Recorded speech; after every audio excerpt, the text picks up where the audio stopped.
Welcome back, everyone. We're diving back into Saadi's world today. Last time, we were exploring those intricate ideas of inner spring and the heart as God's throne, and it really got me thinking, how do these concepts connect to Saadi's views on freedom, especially working with, translated conversations between Iranian philosophy experts? It adds another layer of complexity, wouldn't you say? Absolutely. And before we really get into it, just a reminder for everyone listening, this deep dive is based on translated conversations with Iranian philosophers discussing Saadi. So there might be a few nuances lost in translation. We apologize for any discrepancies.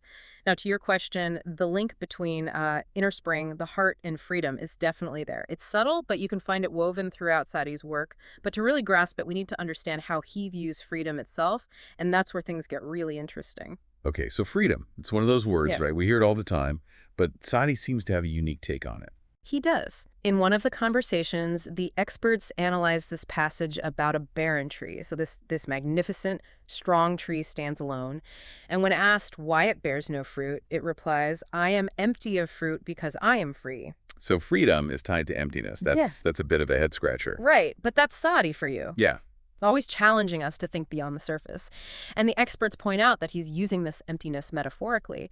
It's about freedom from attachment. Not just material possessions, although that's part of it, but attachment to desires, anxieties, even our own sense of self. So less about what we have and more about what we're holding on to internally. Precisely. What are your thoughts on that? I think it's a profound shift in perspective. Think about it. How often are we weighed down by things we can't control, Yearning for something we don't have, dwelling on past regrets, clinging to a specific outcome. All of that creates so much inner turmoil. Saadi is saying that true freedom lies in releasing those attachments. That makes sense, but it also sounds incredibly difficult. It feels like our instincts often drive us to grasp, to hold on, to accumulate. How does Saadi think we can achieve this level of detachment? Well, he doesn't sugarcoat it. He compares the process to a ship caught in a violent storm. The captain, to save the ship and crew, has to make a really difficult choice. He has to throw valuable cargo overboard to lighten the load and stay afloat. It's a powerful image, isn't it? It really is. He's saying we have to be willing to let go of things we might value, even things we think we need to achieve a greater freedom. But that raises another question. Doesn't true freedom also involve connection? Connection to other people, to a purpose, to something bigger than ourselves? Is he advocating for total isolation? That's a great question, and it's something the experts grapple with, too. And they highlight that Saadi wasn't promoting isolation. He believed that true freedom is actually a prerequisite for genuine connection. He's saying you can't pour from an empty cup. If we're constantly clinging to anxieties and fears, we can't truly show up for ourselves or others. So it's not about pushing everyone away. It's about cultivating that inner space, that freedom within ourselves so we can connect more authentically. Exactly. It allows us to engage with the world and with each other from a place of wholeness, not neediness. And this connects back to the idea of the heart as the throne of God. When we clear out the clutter of attachments, we create space for something deeper, more meaningful to take root. That inner spring we talked about can finally blossom. It's all starting to come together. So we've got this idea of freedom from attachment, but it's not just about becoming a minimalist or living off the grid. It's about an internal shift, a letting go that allows for deeper connection and inner peace. Precisely. And one of the key ingredients in this recipe for freedom, I think, is humility. The experts bring up this anecdote where Saadi is, surrounded by admirers showering him with praise, and he remains grounded. He says, "You only see my outward appearance. I know my inner flaws." Comparing himself to a peacock, admired for its feathers but ashamed of its feet. He's not letting the praise go to his head. Interesting. I'd probably be strutting around like a peacock myself. Why does he emphasize this idea of humility? Well, the experts suggest that he's highlighting the importance of self-awareness. It's easy to get caught up in external validation, but Saadi is reminding us to look inward, to acknowledge our imperfections. It's not about self-deprecation, but about recognizing that we're all works in progress. And how does this tie back to freedom? Think about it. When we cling to this idea of being perfect or special, it creates limitations. We become afraid to take risks, to be vulnerable, to admit when we're wrong. It's like we're trapped in this image we've constructed for ourselves. So busy protecting this fragile ego that we miss out on authentic experiences and genuine connection. Precisely. But when we embrace our imperfections, that need to be right all the time starts to dissolve. And in that space, something beautiful emerges. The freedom to grow, to connect, to experience life more fully. We're breaking free from the prison of our own ego. That's powerful stuff. So we've got freedom from attachment, inner peace, and now humility added to the mix. It's all starting to feel very interconnected. It is. And just when you think you're starting to grasp the scope of Saadi's message on freedom, he throws in this curveball, a passage about a burning house. A burning house. Okay, this sounds intense. It is. He describes people trapped in this inferno, desperately trying to escape. In their panic, they grab anything they can carry. Rugs, jewelry, gold, anything they think is valuable. I can just imagine the chaos. It's like that sinking ship analogy, only with fire instead of water. Exactly. But here's where it gets really interesting. Saadi observes that some people are so weighed down by their possessions that they actually get trapped and perish in the fire. Their attachment to those material things literally costs them their lives. That's such a stark and powerful image. It seems like he's saying that sometimes to truly be free, we have to let go of everything. He is. Yeah. And the experts point out that Saadi is drawing a parallel between freedom from material possessions and what he calls spiritual liberation. Okay, I'm intrigued, but also a little lost. How do we get from a burning house to spiritual freedom? Think of it this way. Just as clinging to possessions can weigh us down and prevent us from escaping physical danger, clinging to our ego, our desires, and fears can prevent us from achieving true inner freedom. So it's not just about the stuff we can see and touch. It's about the invisible baggage we carry around. Anxieties, regrets, the need to control. It's like we're all living in a burning house, and that baggage is keeping us from escaping to true liberation. You've got it. Saadi is urging us to shed those attachments, to lighten our load, and step into a more expansive way of being. That sounds incredibly challenging. I mean, how do we even begin to let go of things that feel so important to us, so much a part of who we are? Saadi doesn't offer a step-by-step guide, but he emphasizes awareness as the first step. Noticing what we're clinging to, what's keeping us tethered to that burning house, so to speak. So taking stock of our thoughts, emotions, and behaviors. Seeing where we're getting hooked, it's like the first step in any recovery program, right? Admitting you have a problem. Exactly. And once we identify those attachments, we can start to gently loosen our grip. It's a gradual process of cultivating detachment. And this is all starting to sound familiar. Didn't we talk about detachment earlier with that poem about spring? You're connecting the dots. Remember the intoxicated wind. It represents that joy of connecting with beauty without clinging to it. Right, finding joy in the present moment without needing to possess it, without needing things to go a certain way. It's about surrendering to the experience as it unfolds. Precisely. And the experts highlight that this attitude of non-attachment is key to navigating the ups and downs of life. When we're not so attached to outcomes, we become more resilient in the face of challenges. So resilience, that ability to adapt and flow, is what leads to true freedom.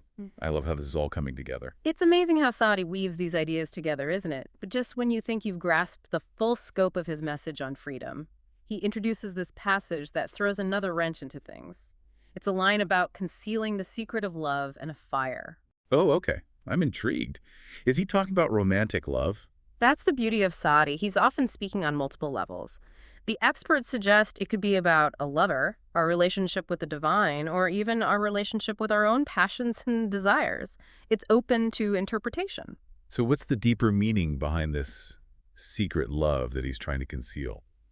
They propose that it's about those deep longings within us, the things that set our souls on fire, and the fire itself represents those intense feelings we often try to suppress or deny. Well, it's like that saying, where there's smoke, there's fire. You can't hide those deep passions forever. Exactly. No matter how hard we try to conceal them, they'll eventually come out.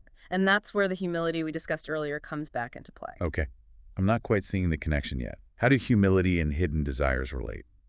Well, when we deny or suppress those parts of ourselves that we deem unacceptable or unworthy, we're essentially rejecting our own humanity.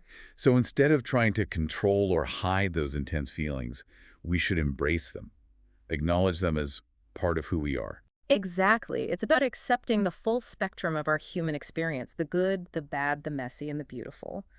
When we approach ourselves with compassion and understanding, it creates a profound sense of freedom. We're letting go of that inner critic that's constantly telling us we're not good enough. You got it. We give ourselves permission to be fully human, to experience life with all its complexities and contradictions. This is so powerful. So by embracing our flaws and imperfections, by acknowledging those intense feelings we often try to hide, we're actually opening ourselves up to greater freedom. Exactly. It's a paradox, but it's at the heart of Saadi's message. True freedom comes not from denying who we are, but from embracing it fully. This is such a beautiful and profound message, but it also seems incredibly challenging to actually put into practice. Yeah. How do we start to cultivate this radical self-acceptance in our own lives? Well, the experts offer a few suggestions that tie back to those practices we've been discussing throughout this whole deep dive. Okay, so we're talking about gratitude, mindfulness, and Precisely. Gratitude helps us appreciate the good, even when things are tough.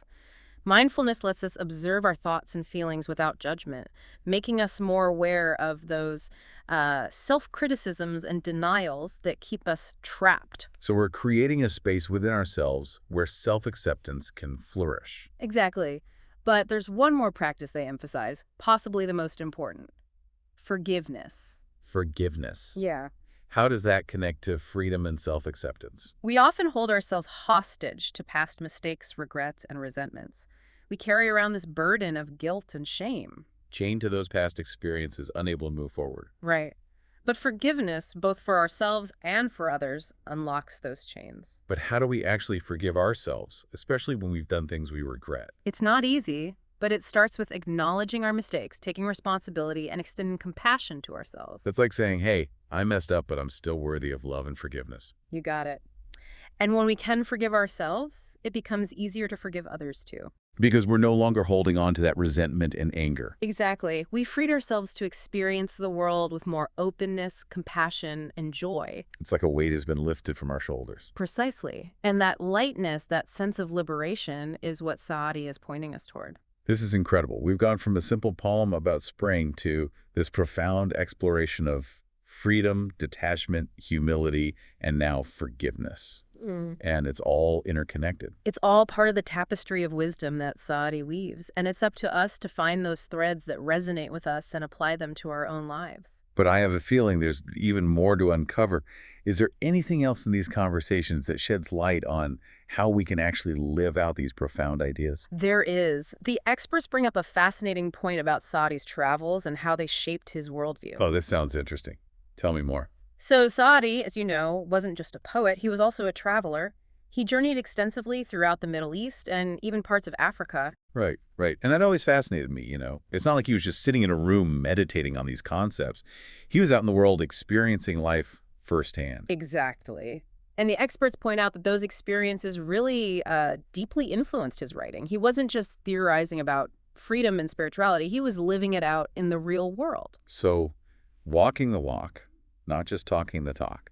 But how did his travels actually inform these ideas about freedom? I'm curious how those connect.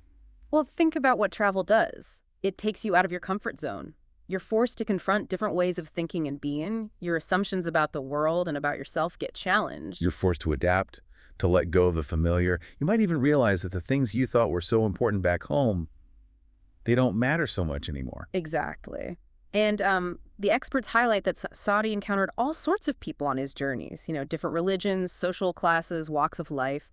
Wouldn't you think those encounters would force him to question his own prejudices? Absolutely. It's hard to cling to rigid beliefs when you're constantly exposed to different perspectives. He must have seen the common humanity in everyone he met. Exactly. And the experts suggest that these experiences led him to a deeper understanding of freedom. It wasn't just about, you know, detaching from material possessions, but it was about detaching from narrow-mindedness, from rigid beliefs, those self-imposed limitations that keep us from truly experiencing the richness and diversity of life. So freedom is opening ourselves up to new experiences, new perspectives, new ways of seeing the world. Yeah, I'm starting to see how his travels tie into his philosophy. And that's where Saadi's concept of freedom gets really radical, I think, wouldn't you say? Okay, I'm all ears. How is it radical? It's not just about, like, individual liberation. It's about a kind of freedom that ripples outward, transforming our relationships with others and the world around us. So not just about me and my freedom. It's about a more expansive, interconnected kind of freedom. Exactly. It's about recognizing that our own freedom is inextricably linked to the freedom of others. It's like that saying, no one is free until everyone is free. You got it. And the experts explain that Saadi expresses this idea in his poetry through this concept of universal love. Okay, universal love. That sounds lovely, but also a bit vague. What did Saadi actually mean by that? It seems hard to grasp, especially in our modern world. Well, there's a passage where he says, I am in love with the whole world because the whole world is from him. That's beautiful. It's like he's saying that because everything in the universe is connected to a divine source, we should love and appreciate it all. But in practice, isn't that really, really difficult? Of course. It's a profound sense of unity and interconnectedness. It transcends all boundaries and differences. It's easy to, love our family and friends, but loving those we disagree with, those who annoy us or hurt us, that's the challenge. Yeah, absolutely. And Saadi doesn't shy away from those difficult questions. In another passage, he says, treat the stranger as a friend and the enemy as a wise teacher. Whoa, okay, that's a lot easier said than done. How can we possibly see an enemy as a wise teacher? It seems counterintuitive, to say the least. The experts suggest that it's about shifting our perspective. Instead of seeing our enemies as threats, we can try to see them as mirrors, reflecting back to us those aspects of ourselves that we might not want to acknowledge. That's a fascinating idea. Like our enemies can help us to see our own blind spots, so we can learn and grow from our adversaries just as much as we do from our friends. Exactly. It's about challenging ourselves to grow, to become more compassionate and understanding, even in the face of adversity. This all comes back to seeing that humanity in everyone, even those we might consider unlovable. And that ability to love universally is intimately connected to the freedom that Saadi keeps returning to. Okay, help me put those pieces together. How does loving universally lead to greater freedom? Well, think about what happens when we hold on to hatred, resentment, anger. Those negative emotions create a kind of prison within ourselves. They weigh us down, prevent us from experiencing joy and peace. It's like that invisible baggage we talked about earlier. Exactly.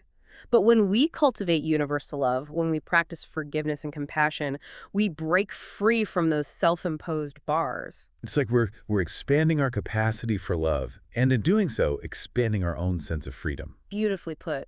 It's about recognizing that true freedom isn't just about our own individual liberation. It's about creating a world where everyone has the opportunity to flourish. It sounds like a collective liberation.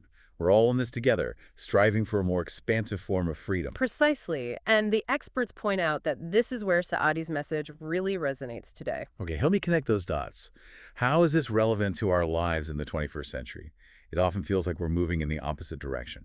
Well, we live in a world where freedom is often equated with individualism, with the pursuit of our own desires and ambitions.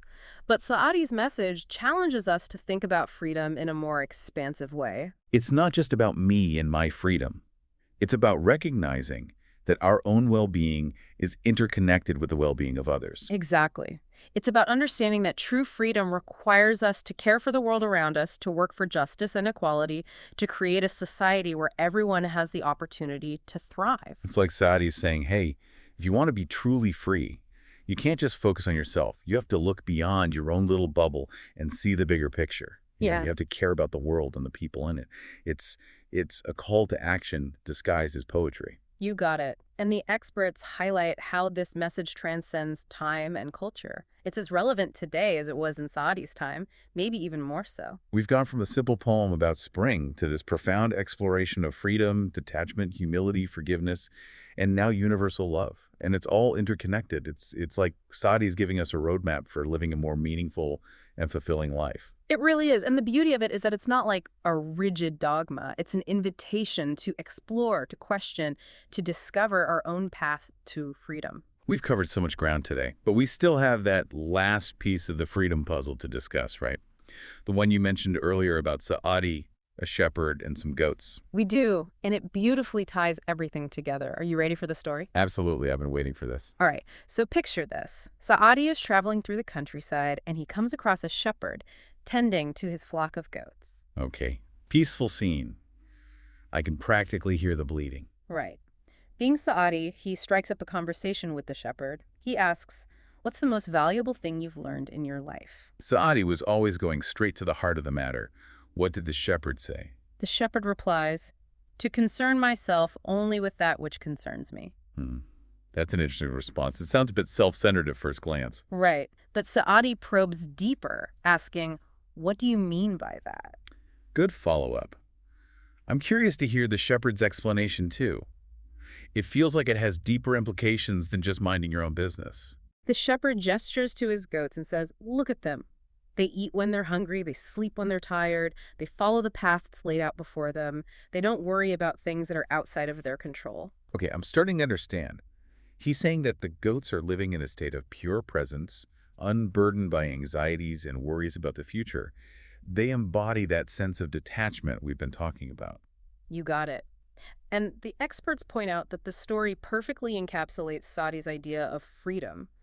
It's not about rejecting responsibility or withdrawing from the world. It's about recognizing that true freedom comes from focusing our energy on the things that we can actually control, our own thoughts, actions, and reactions. It's about letting go of that need to control everything and everyone around us, accepting that some things in life are simply beyond our grasp.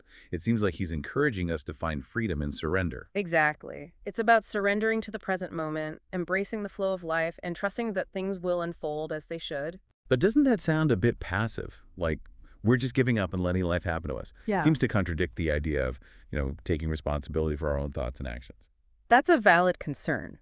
But the experts emphasize that this is where the real work comes in. It's not about becoming apathetic or indifferent. It's about cultivating a deep sense of inner peace and strength that allows us to act with clarity, wisdom, and compassion, even in the face of challenging circumstances. So it's not about giving up on our dreams or aspirations. It's about approaching them with a sense of detachment, recognizing that the outcome is not entirely in our hands. We can work towards our goals without being attached to a specific result. Precisely. It's about finding that sweet spot between effort and surrender, between action and acceptance. It's about finding that delicate balance within ourselves. This is so insightful. And it brings to mind that image of the barren tree we talked about earlier, standing tall and free. Now we have these goats grazing peacefully, embodying that same sense of liberation. It feels like a beautiful closing of the circle. It's a wonderful image, isn't it? And the experts emphasize how this story with the shepherd reminds us that wisdom can be found in the most unexpected places. It's not just for poets and philosophers, right? It's for Yeah. shepherds, for everyday people who are living in harmony with nature and with themselves. Exactly. And Saadi's message is a universal one. It's for anyone who's seeking a deeper sense of freedom and fulfillment in their lives. It's been an incredible journey, exploring so many facets of freedom, from letting go of attachments, to embracing our imperfections, to cultivating universal love, and now this final piece of wisdom from the shepherd. Concern yourself only with that which concerns you. It's a powerful message, isn't it? It invites us to step into a new way of being, grounded in presence, acceptance, and trust. It's such a thought-provoking idea. What does all this mean for us as we navigate the complexities of our modern lives? How can we take these ancient teachings and apply them to the challenges we face today? Well, I think the most important takeaway is that freedom is an inside job. It's not something we find out there in the world. It's something we cultivate within ourselves. It's about shifting our focus, right? From what we can't control to what we can control. From external validation to inner peace. From striving and grasping to surrendering and accepting. Beautifully put. And it's about remembering that we're not alone on this journey. Saadi's wisdom is a guiding light, reminding us that true freedom is possible. And it's closer than we think. It's been an honor to dive deep into Saadi's world with you today. I feel like I'm walking away from this conversation with a renewed sense of hope and inspiration. Me too. And I hope our listeners are feeling the same way. A big thank you to our listeners for joining us on this deep dive into Saadi's world. We encourage you to keep exploring his work and see what gems of wisdom you uncover for yourselves. Until next time. All right, so let's hear this story. Saadi, the shepherd, and the goats. I've been kind of waiting for this one. It's a good one. And it really does bring together a lot of what we've been discussing about Saadi's ideas of freedom. So picture this. Saadi's traveling through the countryside. He comes across a shepherd tending to his flock of goats. Okay, peaceful scene. Can practically hear the bleating. Yeah, very, very peaceful, idyllic. And as always, Saadi, ever the curious one, he strikes up a conversation with the shepherd. And he asks him, simple question, profound question. What's the most valuable thing you've learned in your life? Always cutting to the chase, that's Saadi. What did the shepherd say? I'm guessing it wasn't what he was expecting. Probably not. The shepherd replies, to concern myself only with that which concerns me. That's an interesting answer. Sounds a little self-centered, doesn't it, at first glance? It does. It's kind of paradoxical, almost. But Saadi, intrigued, presses him further. What do you mean by that? He asks. Good question. I would ask the same thing. There's got to be more to it than just, ignoring everything happening around you. Right. So the shepherd, instead of giving a long-winded explanation, he simply gestures to his goats and he says, look at them. They eat when they're hungry. They sleep when they're tired. They follow the path laid out before them. They don't worry about things that are outside of their control. Ah, okay. I see where he's going with this. So he's saying the goats are living in a state of pure presence, unburdened by anxieties and worries about the future. They embody that sense of detachment that Saadi writes about. They do, living in the moment. And the experts highlight how this story perfectly encapsulates Saadi's idea of freedom. It's not about rejecting responsibility or withdrawing from the world. It's about recognizing that true freedom comes from focusing our energy on the things we can actually control. Anya. Our own thoughts, actions, and reactions. So not about letting life happen to us, right? But choosing where we direct our energy. Instead of trying to control the uncontrollable, we focus on what we can actually influence. Precisely. Yeah. Letting go of that need to micromanage everything and everyone around us, accepting that there are things in life we simply cannot control, and finding peace in that surrender. Freedom and surrender. That's quite a concept. It feels like a culmination of everything we've been talking about. It does. It really is. Surrendering to the present moment, embracing the natural flow of life, trusting that things will unfold as they should. I see how it ties into that concept of detachment. But isn't there a risk there of becoming too passive or apathetic, if we just surrender to everything? Where's the action and personal responsibility in that? That's a valid concern. The experts are quick to point out that this is where the real work begins. It's not about becoming indifferent, or disengaged. It's about cultivating a deep sense of inner peace, inner strength, that allows us to act with clarity and wisdom and compassion, even amidst all of life's inevitable challenges. So not about giving up on our goals or dreams. It's about pursuing them with a sense of detachment, understanding that the outcome might not always match our expectations. Absolutely. Finding that sweet spot between effort and surrender, between action and acceptance, finding balance within ourselves. And that's a lifelong journey. I'm struck by how this story brings everything full circle. We started with that image of the barren tree, standing alone and free. And now we have these goats grazing peacefully, embodying that same sense of inner liberation. It's a beautiful parallel. Beautiful parallel. And what's fascinating, too, is the experts emphasize how this story with the shepherd highlights the fact that wisdom can be found in the most unexpected places. We don't have to be scholars or poets, right, to grasp these profound truths. Wisdom's all around us, waiting to be discovered in nature, in everyday encounters, even in the simple lives of goats. Exactly. And it's a reminder that Saadi's message is universal. It's for anyone seeking a deeper sense of freedom and fulfillment in their lives. What an incredible journey this has been, exploring so many facets of freedom, letting go of attachments, embracing our imperfections, cultivating universal love, and now this final piece of wisdom from the shepherd. Concern yourself only with that which concerns you. A powerful message. It invites us to step into a new way of being, grounded in presence, acceptance, and trust. Well, it's certainly given me a lot to think about. Thanks for taking this deep dive with me. It's been my pleasure. And to all our listeners, thank you so much for joining us. And until next time, keep exploring those gems of wisdom that are waiting to be uncovered.